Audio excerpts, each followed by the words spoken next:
So our next lesson on education is about streaming and setting, and we'll call the effects of setting on students and schools.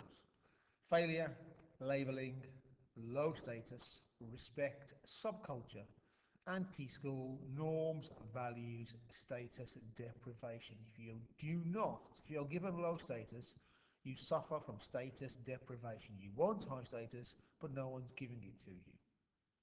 So, let's crack on. What is streaming and setting? It's something that's been happened to all of you virtually your entire school careers. You're put in different ability sets according to what the school thinks of you. Top set, bottom set, middle set, set 1, set 2, set 3, set 4. That is setting. Streaming is another word for the same thing. So streaming and setting is putting kids in different classes according to what the school thinks is their ability. So, what's good about this system? It puts the right people in the right classes and they're given the type of work that is best for them. That's the idea. No one's doing this to be cruel. The idea is you get all the kids of a similar ability, put them in one class, and you can give them the right sort of work. Kids in top set, how does it affect them? Well, the kids in top set like being in top set. Why? They have been labelled.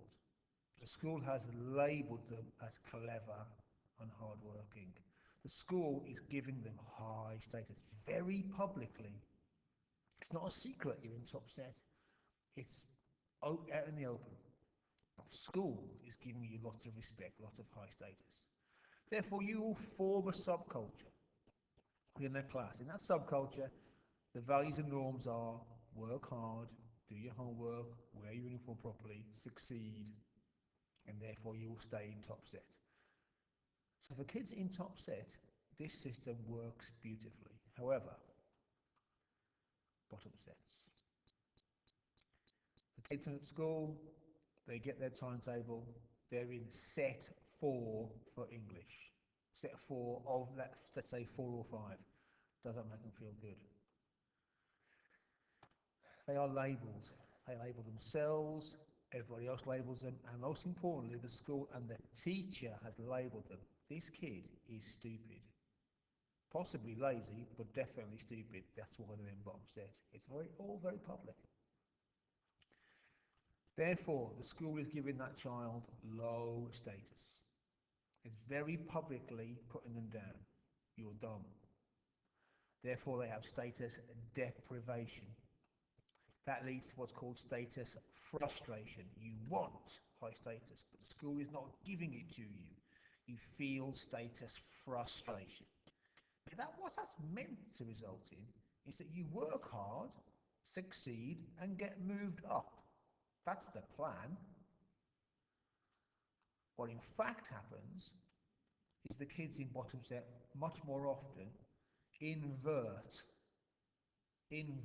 the school culture. School culture says be on time, they're late. Wear uniform, don't wear it. Behave, don't behave. Do your work, don't do your work. Get your homework done, don't do your homework. Bring a pen, don't bring a pen. Kids in bottom set invert the school culture. They have low status, they have no respect. So they form a subculture where they have their own values and norms. By breaking the school rules, by not following the school's values and norms, they are gaining status from their peer group. They have status deprivation and they solve that problem. The school won't give them high status. They find somebody else to get high status from, their mates. The more they muck about, the more status they gain from their peer group. And the sociologist did this work, David Hargreaves. He called this an anti-school peer group. It is the result of an anti-school subculture. It's a different set of values and norms in opposition to the school. Whose fault is it? It's the schools for putting them in bottom set in the first place.